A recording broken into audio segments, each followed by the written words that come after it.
Corona महामारी के दौर में जहां एक तरफ डॉक्टरों की जिम्मेवारी सबसे अहम मानी जाती है, वहीं दूसरी ओर फरीदाबाद के सेक्टर 16 स्थित मेट्रो हॉस्पिटल के अंदर एडमिशन बंद। इतना ही नहीं, मेट्रो हॉस्पिटल के अंदर एडमिट 350 मरीजों को भी डिस्चार्ज कर भेजा गया घर। अब मात्र 70 मरीज ही करवा रहे हैं अपना उपचार।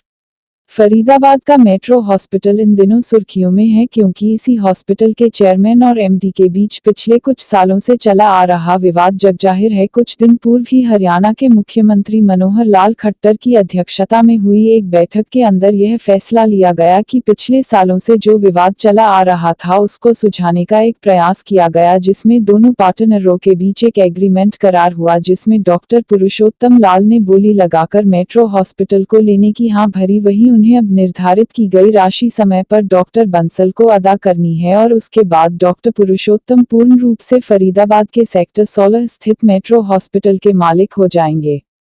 एक तरफ पूरा विश्व कोरोना महामारी से जंग लड़ने के लिए एकजुट है, तो वही फरीदाबाद के मेट्रो हॉस्पिटल इन दिनों सुर्खियों में इसलिए है कि इस हॉस्पिटल ने नए लोगों को भर्ती नहीं किया जा रहा, क्योंकि दोनों पार्टनरों में पिछले कुछ सालों से खींचातानी चल रही है और इसका खामियाजा कहीं ना कहीं उन लोगों को उठाना पड़ रहा है जो अपना इलाज करवाने के लिए मेट्रो हॉस्पिटल में पहुंच रहे हैं। हालांकि हरियाणा के मुख्यमंत्री मनोहर लाल खट्टर की अध्यक्षता में हुई एक बैठक में इस पूरे मामले का समाधान निकलने के आसार दिखाई दे रहे हैं, लेकिन मुखिया जी की यह कोशिश कितनी कारगर साबित होगी यह तो आने वाला वक्त ही तय कर पाएगा।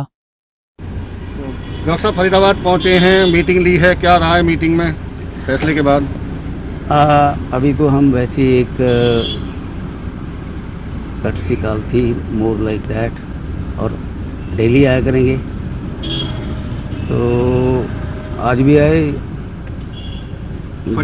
हम इस उम्मीद से आए कि अगर किसी को, डॉक्टर को या किसी को कोई हमसे बात करनी हो तो हम बात कर लेंगे, लेकिन आप लोगों के सपोर्ट से धीरे धीरे सब ठीक हो जाएगा। लेकिन जब एंट्री हुई है आपकी, आपको रोका गया है गेट पे, ऐसा क्यों है? नहीं, मुझे नहीं रोका। बताया जा रहा है इमरजेंसी में पेशेंट भर्ती नहीं किए जा रहे हैं, क्या मामला है? ये तो मैंने जैसे सौरभ जी को कह रहा था, आप लोग इसको तह तक जाकर अगर आप इन्वेस्टिगेट करोगे तो उससे पेशेंट्स को फ़ायदा हो जाएगा, क्योंकि आफ्टर ऑल हम बात कर रहे हैं पेशेंट केयर की। अगर ये बात सही है तो बहुत गलत है, और इसके लिए जो शिक्षा देंगे वो तो आप लोग ही देंगे। तो विवाद पूरी तरह से निपटा माने या क्या भी रहा है कुछ? ना, विवाद हमारा गवर्नमेंट की बेस्ट विशेष से बिल्कुल निपटा हुआ है। फरीदाबाद का बहुत बड़ा हॉस्पिटल था और लोगों के मन में कहीं ना कहीं संशय था इस बात का कि ये दो लोगों का जो विवाद चल रहा है इसमें कुछ स्थिति बिगड़ेगी। फिलहाल का स्टेटस क्या है इसके बारे में? नहीं, कोई बिगड़े वाली बात नहीं है। जब दो लोगों का फैसला होता है तो दोनों में से एक को मिल जाता है, दूसरे को पैसे मिल जाते हैं। हुआ क्या है? बस यही ना, एक को मिल गया, हमें हॉस्पिटल मिल गया, उनको पैसे मिल गए। डॉक्टर साहब, कहीं ना कहीं ऐसा नहीं लगता कि मेट्रो के नाम को खराब करने की कोशिश की जा रही किसी की तरफ से? देखो, ये जो एक छोटी सोच होती है, और आप लोग ही ऐसी धारणा को अगर किसी के दिमाग में छाई हुई है उसको प्रिवेंट करोगे, और जहाँ तक नाम खराब करने का है वो इतना खराब कभी हो ही नहीं सकता, क्योंकि आप लोगों की सपोर्ट है। कितना बड़ा चैलेंज रहेगा पूरी तरह से, क्योंकि काफी बेहतर तरीके से मेट्रो काम कर रहा था, मेट्रो ग्रुप जो है पूरी तरह से काम कर रहा था। उससे फरीदाबाद के लिए क्या स्पेशल सौगात रहेगी, क्या करेगा? उससे पहले भी अच्छा कर रहा था, अब भी अच्छा करेगा, और मेरे मुताबिक तो उससे भी बेहतर करेगा।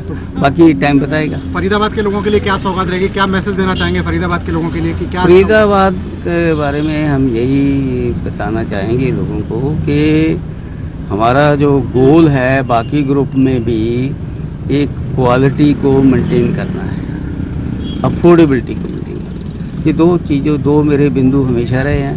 18 साल अमेरिका लगाने के बाद भी यही दो बिंदु हैं, और उनको हम रियल सेंस में मेंटेन करेंगे, थ्योरेटिकल नहीं, प्रैक्टिकल। हमने देखा कि काफी बड़े बड़े डॉक्टर्स के जो नाम थे, काफी बड़े लोग जो जुड़े हुए थे उस हॉस्पिटल से, एक एक करके सब छोड़ते हुए चले गए। पहले चले गए, जितने चले गए थे वो सभी आ रहे हैं।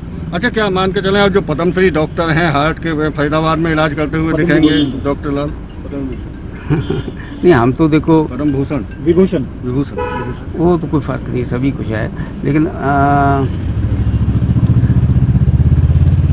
पेशेंट तो जब इधर आएंगे तो पेशेंट तो देखेंगे, हमें और तो कुछ आता नहीं।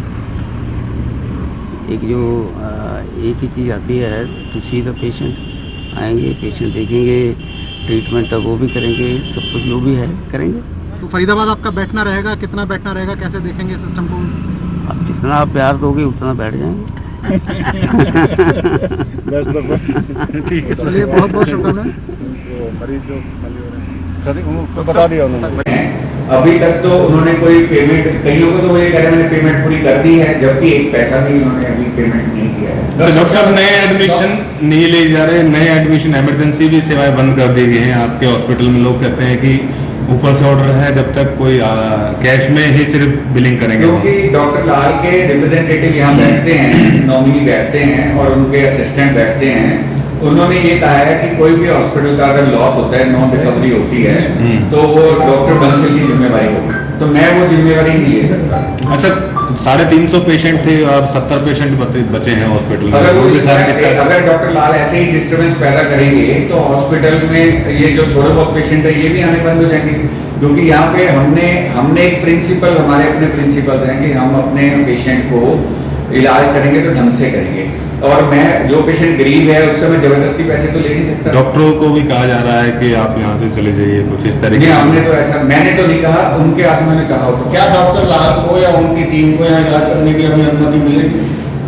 उनकी टीम को जब वो पेमेंट कर देंगे तो फिर सारा हॉस्पिटल उनको दे दिया जाएगा, फिर वो अपने हिसाब से चलाएंगे। तो अभी तो डॉक्टर लाल और मिसेज लाल तो इस हॉस्पिटल के पार्टनर हैं 10 साल से। वो 10 साल से कभी नहीं आए थे, आते तो हमेशा उनको हम बिठा के उनकी पूरी इज्जत करते थे, चाय पिलाते थे, नाश्ता कराते थे। आज भी वो आए हैं, 2 घंटे इस कमरे में बैठ के गए हैं, जिसको मिलना चाहते थे मिल के गए हैं, नाश्ता करके गए हैं, चाय पी के गए हैं। लेकिन अब फिर भी उन्होंने मेरे ऊपर इल्जाम ये लगाया कि मैंने उनको रोका। मैं तो उनको मिला भी नहीं, और मेरे किसी आदमी ने उनको रोका नहीं। उनके 14 आदमी जो लेके आए थे, वो जो हमारा एग्रीमेंट है उसकी वोलेशन है। डॉक्टर 14 आदमियों को लाए हैं, अगर वो जबरदस्ती, तो वो वोलेशन अगर करेंगे एग्रीमेंट की, तो वो तो फिर हम उन 14 आदमियों को हम अलाउ कैसे करें? डॉक्टर साहब, एक तरफ आप ये कह रहे हो कि पिछले 10 साल से पार्टनर हैं डॉक्टर लाल, लेकिन उनकी हॉस्पिटल के अंदर कोई भी नहीं चलती, ना कोई उनका स्टाफ मानता है, ना ही उनकी सिक्योरिटी मानती है। जब 10 साल से आए नहीं, किसी को पहचान ही नहीं है उनकी वो कौन है। अच्छा, स्टाफ उनको जानता ही नहीं है, तो वो जब उनकी इंटरेक्शन 10 साल में जब आई नहीं, तो कैसे कह सकते हैं कि कोई स्टाफ मेरी नहीं मानता? तो क्या खाली नाम के पार्टनर? अगर कोई बंदा आएगा नहीं तो उसकी कौन, अगर कोई आएगा किसी को कुछ कहेगा तो वो पता लगेगा ना कि कोई बात मान रहा है कि नहीं मान रहा। जब बंदा आया ही नहीं, किसी से इंटरेक्शन ही नहीं करी, तो कैसे कह सकते हो कि मेरी बात कोई